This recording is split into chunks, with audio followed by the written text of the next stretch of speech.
Hello everyone, you're welcome to Biology Video Lecture Series by Akeri Leolatmuji Philip. How has been your weekend all?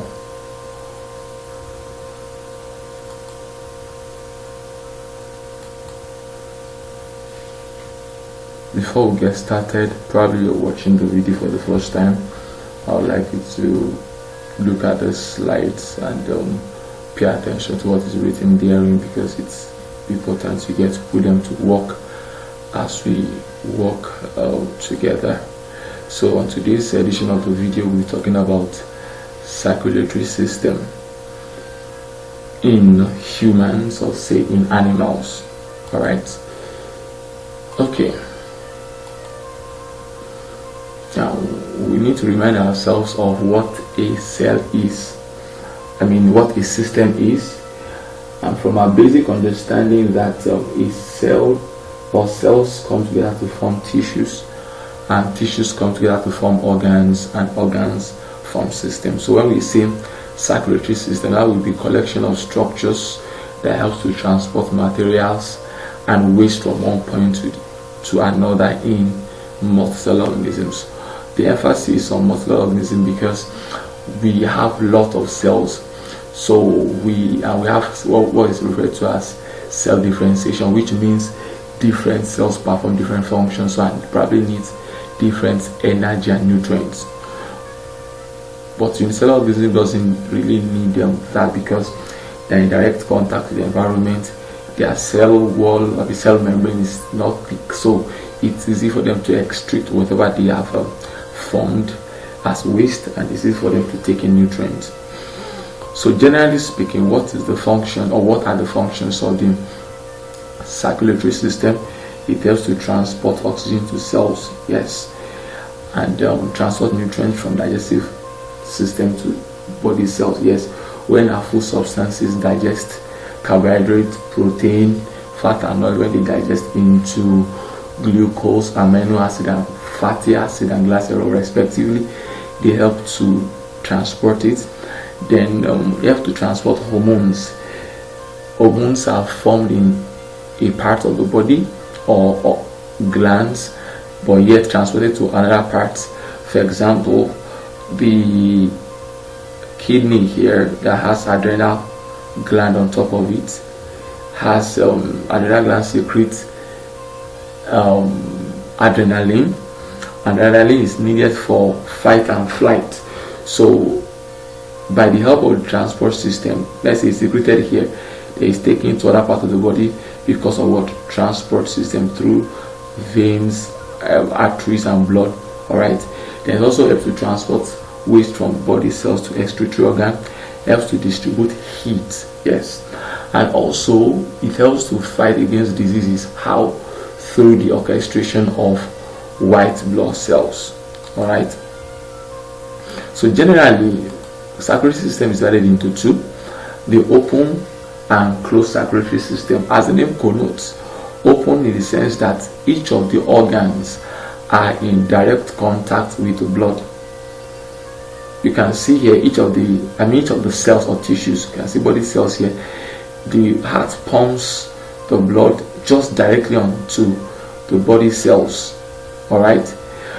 And I use this illustration to explain. Imagine 10 people swimming in a pool, then the water is just poured on them.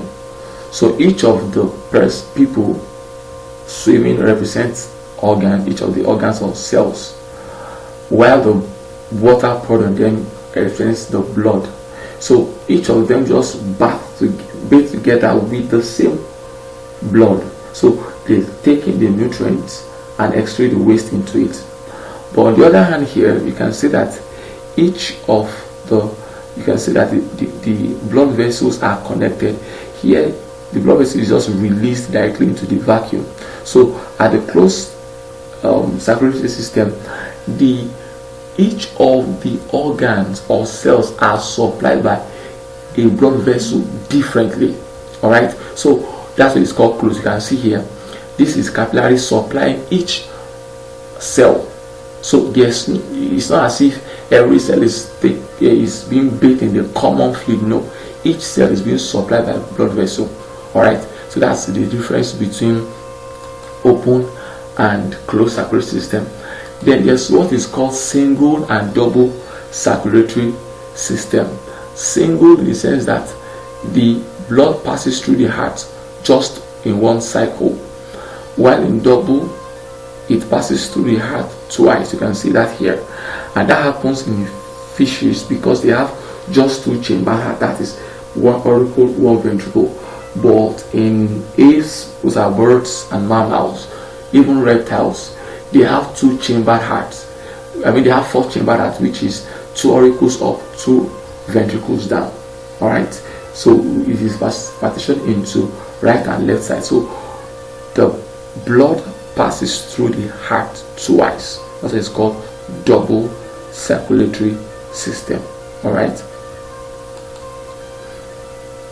this is further explained here. You can see this is fish, just one auricle, one ventricle, but this one has one auricle here, one ventricle by the right, one auricle on the left, one ventricle by the left. So it passes twice. All right, so this is found in mammals and apes, and this is found in fishes. All right, bear that in mind, and feel free, like I told you, to pause the video to probably get some information. Now, what forms or what makes up the circulatory system? Basically, it's made up of the medium, that is the fluid, in this case blood, and the vessels, which is the artery, veins, capillaries, and lymphatics. All right, even though I'll actually focus on veins, capillaries, and arteries. All right, so blood is the first on the list. Now, the blood is made up of two components: the non-cellular component, which is plasma, and that is like the water part of the blood, the water aspect of the blood, and we have the cellular component. Those are the structures within the blood. And let me say this structure, that blood is not a cell, but it's a tissue in form of fluid. Why will you call it a tissue? Because a tissue is made up of two or more cells. So white blood cell is a cell, red blood cell is a cell, platelet is a cell. So when you put tissues, I mean cells together, it becomes what? Tissue. So blood is a tissue in liquid form. All right, so moving on. So when you take a drop of blood and some few mils of blood and put in a test tube and the centrifuge, this is what you have.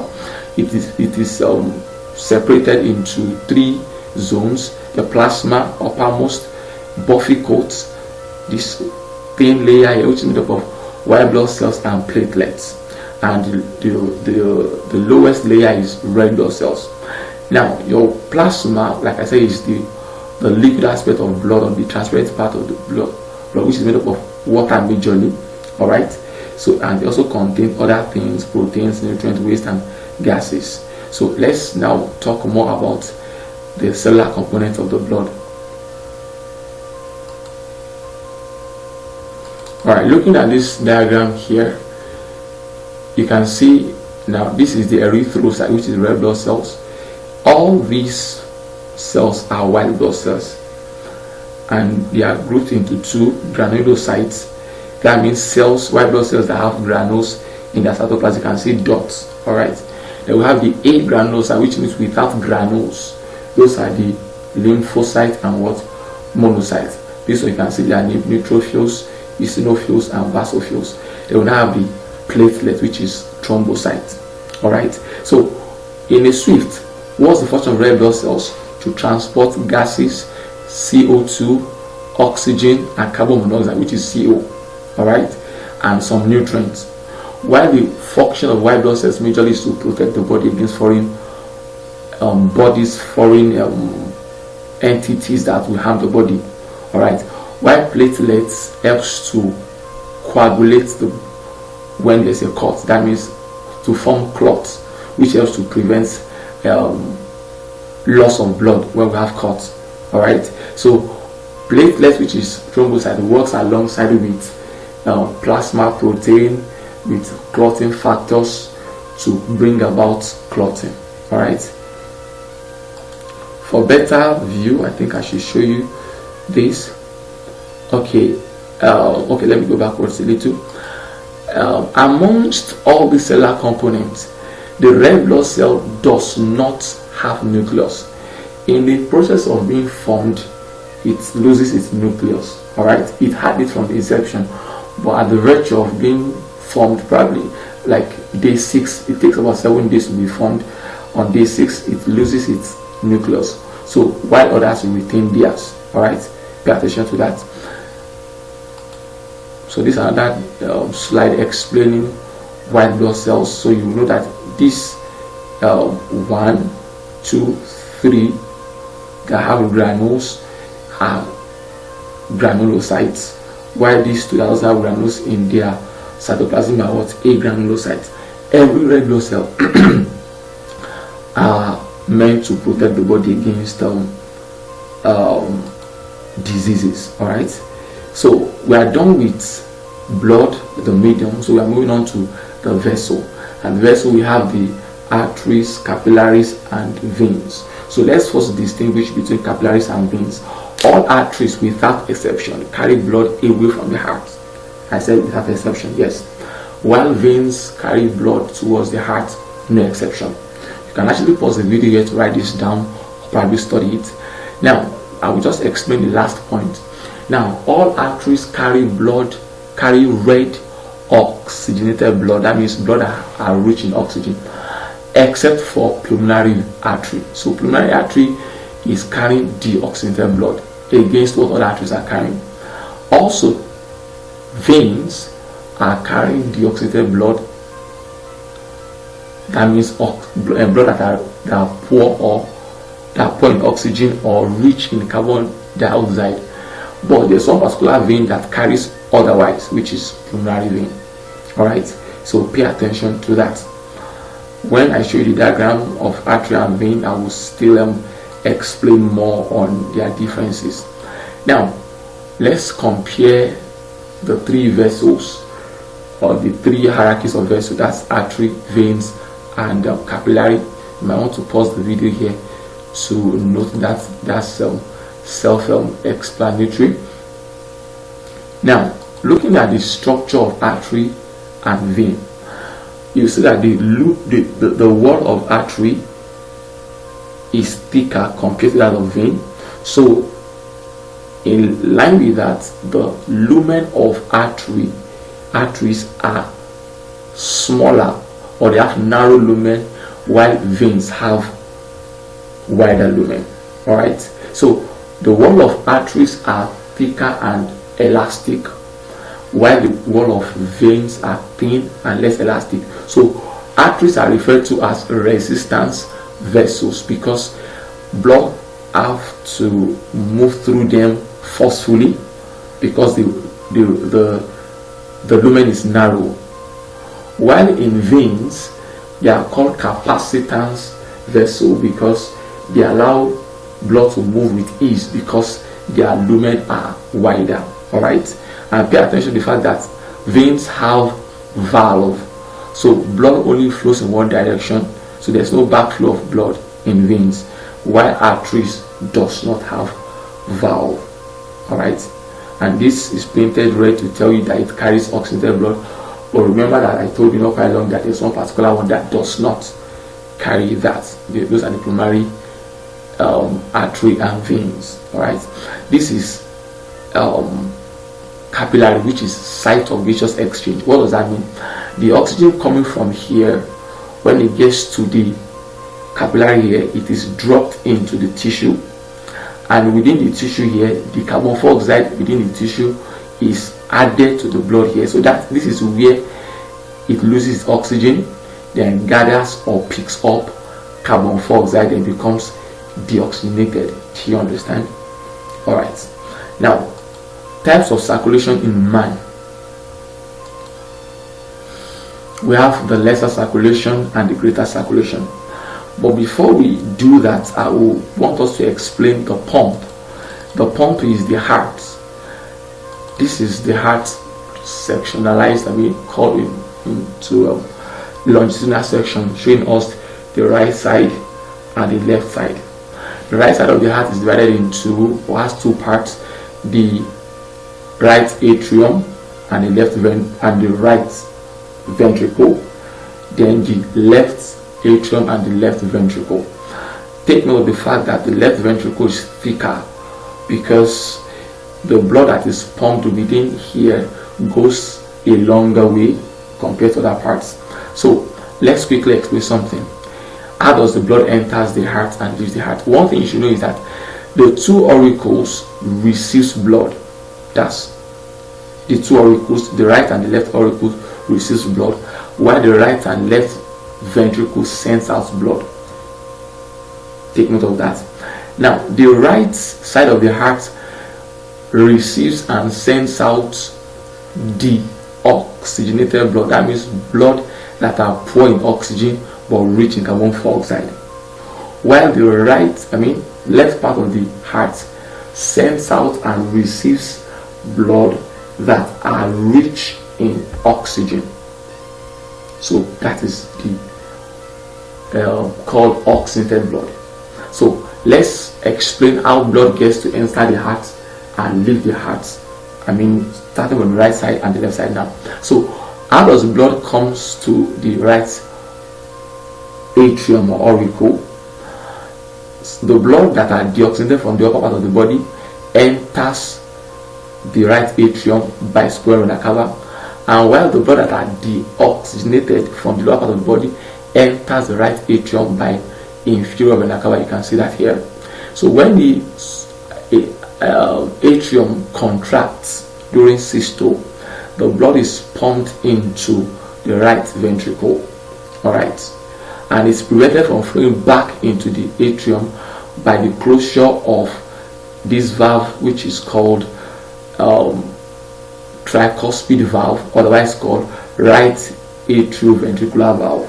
So once it cannot flow back, the only place it can flow into is the pulmonary trunk, and the pulmonary trunk divides into right and left pulmonary artery.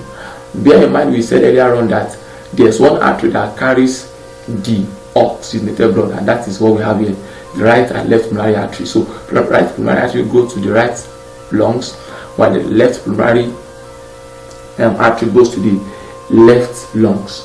When we get to the lungs, what happens is they give off the carbon dioxide in the blood and instantaneously picks up oxygen, and that blood becomes oxygenated immediately. But this time around is going to go back to the lungs, go back to the heart, using another set of vessels, and those are the pulmonary veins, which are 4 of them, 2 from the left lungs, 2 from the right lungs. So see them here. So these are the 2 from the left lungs, 2 from the right lungs. Alright, so the blood that has now become oxygenated is coming back to the heart. What part of the heart this time around? Left auricle, alright, or left atrium. So when the left atrium contracts, it moves into the left ventricle, and when the left ventricle contracts, it is prevented from flowing back into this place by the closure of the bicuspid valve, otherwise called mitral valve, or commonly called left atrioventricular valve. Alright, so when this place closes and blood cannot go back into the left atrium, so the blood is pumped into the arc of aorta by forcefully opening the semilunar valve. Alright, so the blood moves to the aorta, and the aorta sends this oxygenated blood throughout the entire body.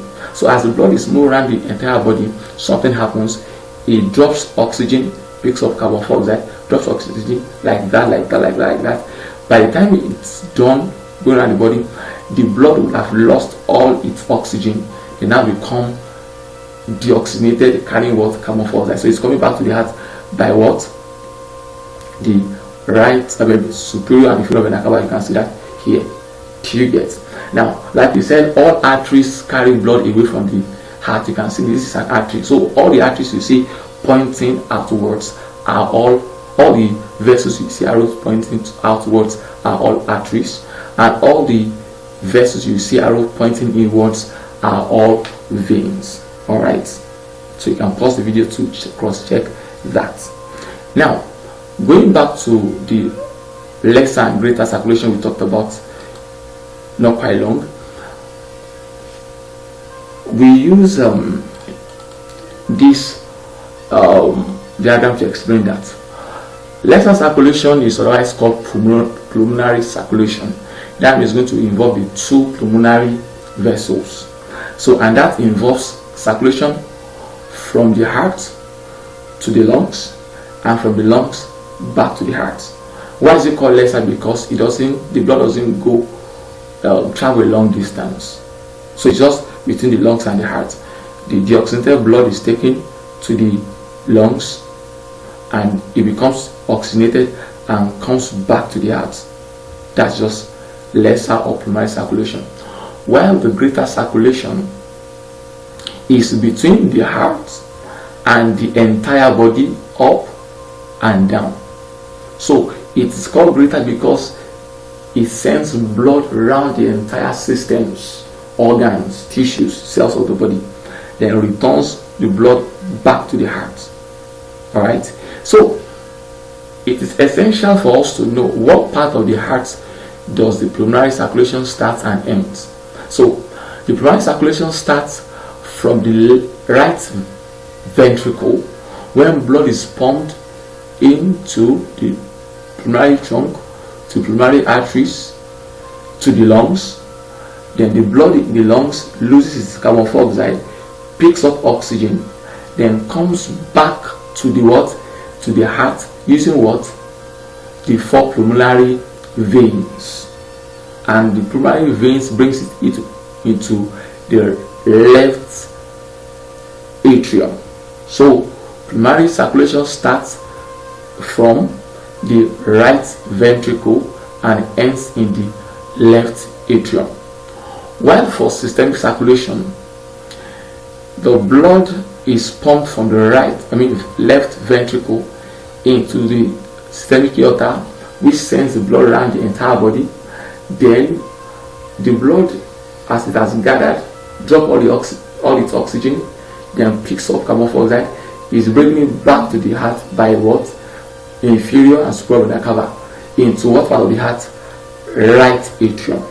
So systemic circulation starts in the left ventricle, then ends in the right atrium.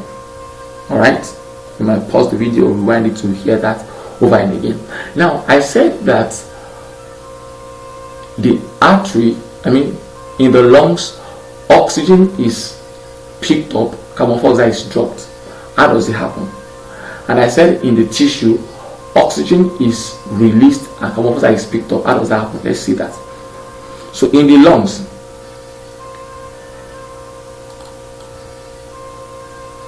this is the lungs. You can see the oxygenated blood, which is the blue one, coming in here, coming from the pulmonary vein, pulmonary artery, I beg your pardon. So all the carbon dioxide is dropping to the alveolus, or let me say alveoli plural, of the lungs. As it's dropping, it is being exhaled out through the nose and the mouth. Then the same vein, oxygen is being picked up by that same blood. You can see it becomes red now, and it's going back to what? To the heart. So this is coming from the heart, loses carbon dioxide. Then the same blood continues its journey, picks up oxygen, then goes back to the heart. Now let me test something. What artery or what veins takes this back to the heart? Try to attempt that. That would be pulmonary vein. Alright. What artery or vein brings it to the lungs? Pulmonary artery. So you might be asked, what vessel takes the blood towards the lungs from the heart? That's pulmonary artery. What blood vessel takes blood from the lungs from the lungs to the heart? That would be what? Pulmonary vein. Alright, so let's go to the tissue. How does gaseous exchange takes place in the tissue? This is what happens in the tissue. At the tissue level, the blood will give the tissue the oxygen it has which it took from the lungs, and the tissue will send the carbon dioxide it has gathered before the blood came back to the what? To the blood. So it's opposite of what happens in the lungs. So let me help you in case you are confused. At the level of the tissue, oxygen is dropped from the blood into the tissue, while carbon dioxide is dropped from the tissue into the blood. While in the lungs, or at the lungs, carbon dioxide is going from the blood into the lungs, while oxygen is going from the lungs into what? Into the tissue. All right. And I want to say that during, let me come here, I mentioned lymphatics earlier on. While this is taking place, while this exchange is taking place, this is meant to be at the capillary level. While the exchange is taking place between the capillary and the tissue, something happens. Some fluid will leak out, and those fluids that leak out are called lymph, which is LYMPH. So the vessel that will take up that fluid that leaks out, which is called lymph, is called lymphatic vessel. All right. So the aim of that, or what's the function of that lymphatic vessel, is to take the fluid that has leaked out and add it to the blood at one particular part of the body called subclavian vein. And subclavian vein is found below the clavicle. That's why we call it subclavian, sub below, clavian from clavicle. Alright, so that will be all for now. But before we go, you should pause this video now and see if you can attempt this. Just few of them. You might not be everything, but let me help you. Pause the video. I believe you've done that. Try to see how many of them you can mention their names. So let me now help you answer some of the questions as we round off. 1 is your superior vena cava. 2 is your inferior vena cava. Alright. 3 is your right atrium. 5 is your right ventricle. 4 is your tricuspid valve. Alright. This will be your pulmonary trunk. This will be your right pulmonary artery. Left pulmonary artery, right pulmonary artery, which is this one you are seeing here. Arc of aorta. All right. Left atrium, left ventricle, bicuspid or mitral valve.